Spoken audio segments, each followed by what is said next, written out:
Hello, everyone, and welcome back to Fire Ready Leadership EMT Academy. Today, we're starting Neurological Emergencies.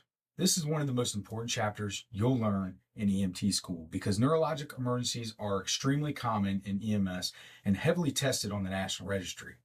Think about how many times EMS gets called for a possible stroke, a seizure, an unconscious patient, a diabetic emergency, a patient acting confused, and someone who suddenly can't talk or move an arm. All of those calls involve the nervous system. The good news is you don't have to be a neurologist to be a good EMT. You simply need to recognize the signs, perform a good assessment, and know what actions to take. And that's exactly what we're going to cover. Why this material matters. The brain is one of the most oxygen-hungry organs in the body. Even though it only makes up a small percentage of your body weight, it consumes about 20% of the body's oxygen supply. Because of that, the brain does not tolerate interruptions in blood flow very well.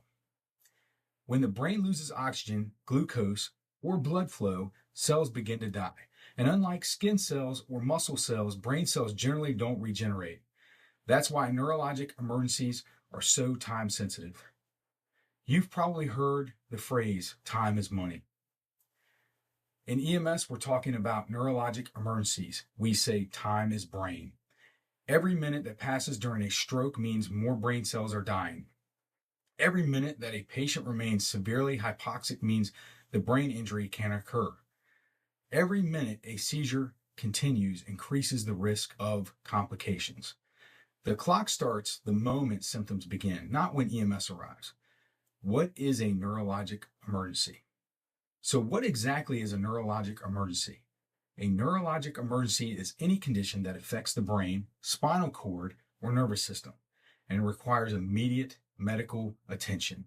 Examples include strokes, seizures, altered mental status, head injuries, brain bleeds, severe hypoglycemia affecting the brain function, lack of oxygen to the brain. The key point is that neurologic emergencies often present with changes in how the patient thinks, acts, moves, or communicates.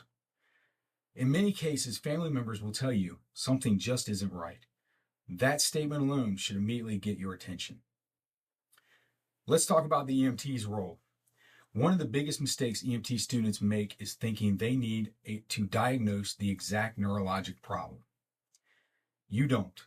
You are not expected to determine whether the patient has an ischemic stroke, hemorrhagic stroke, brain tumor, or another neurological disorder.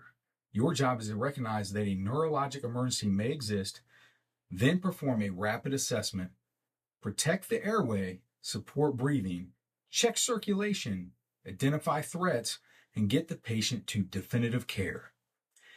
Think of yourself as an early warning system. You're identifying the problem before it becomes worse.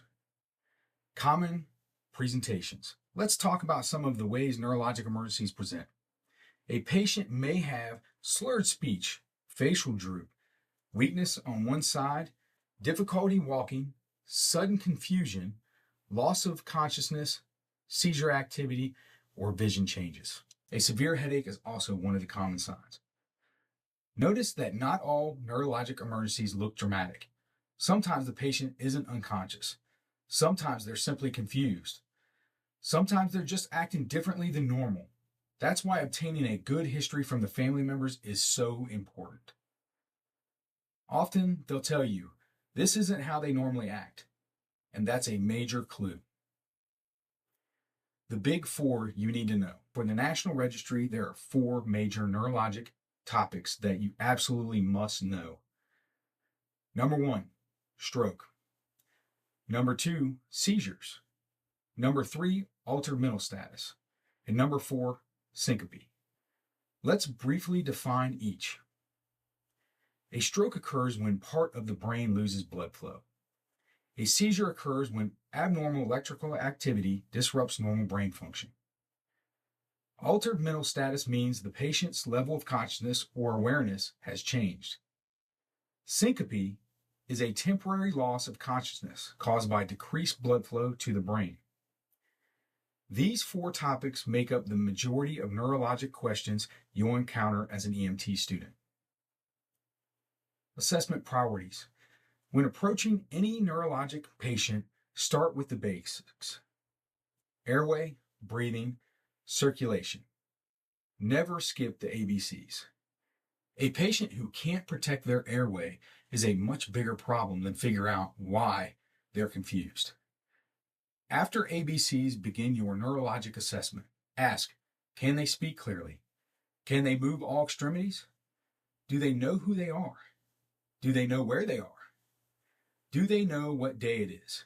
And can they follow commands? These simple questions provide a tremendous amount of information. All right, real quick, here's a major national registry tip. If you see a question involving a patient with a stroke symptom, seizure activity, or altered mental status, always think about reversible causes.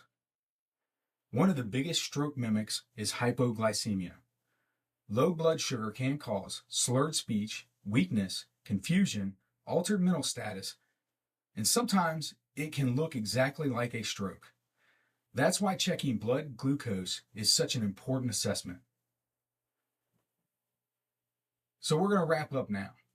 So today we introduced neurologic emergencies and discussed why they're so important in EMS. Remember these key points. The brain requires constant oxygen and blood flow. Neurologic emergencies are time sensitive. Time is brain. Your job is recognition, assessment, and rapid transport. And the 4 major neurologic topics you'll need to master are stroke, seizures, altered mental status, and syncope.